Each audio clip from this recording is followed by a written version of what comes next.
மும்பையில் இன்னொரு கட்டடம் இடிந்து விழுந்ததில் 5 பேர் பலியாயினர். 3 பேர் நிலை கவலைக்கிடமாக உள்ளது.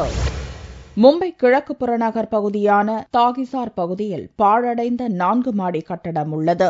இது ஆபத்தான கட்டடம் என்று அதிகாரிகள் எச்சரித்ததை அடுத்து 2 ஆண்டுக்கு முன் இக்கட்டடத்தில் உள்ளவர்கள் காலி செய்தனர். ஆனால் இக்கட்டடம் தொடர்பான வழக்கு நிலுவையில் உள்ளதால் அது சீரமைக்கப்படாமல் இருந்தது. இந்நிலையில் இப்பகுதியைச் சேர்ந்த நடைபாதை காய்கறி வியாபாரிகள் உள்ளிட்டவர்கள் இங்கு தங்கியிருந்தனர். சனிக்கிழமை காலையில் திடீரென்று கட்டடம் இடிந்து விழுந்ததில் 5 பேர் பலியாயினர். கட்டட இடிபாடுகளுக்கு இடையே மேலும் சிலர் சிக்கியிருக்கலாம் என்று அஞ்சப்படுகிறது. दहीसर ईस्ट में 6:45 बजे के करीब पीयूष बिल्डिंग जो तावड़े रोड पे है वो गिर गई है. उस बिल्डिंग में कोई रहता नहीं था.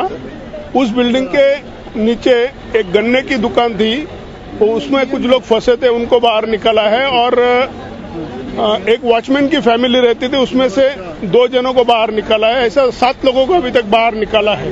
வெள்ளியன்று தானே மாவட்டம் மும்ப்ரா பகுதியில் இருந்த சகுந்தலா என்ற கட்டடம் இடிந்து விழுந்ததில் 10 பேர் உயிரிழந்தனர். இவர்களில் 4 பேர் குழந்தைகள். மும்பை சுற்றுவட்டார பகுதிகளில் கட்டடங்கள் இடிந்து விழுவது தொடர்கதையாக நீடித்து வருகிறது.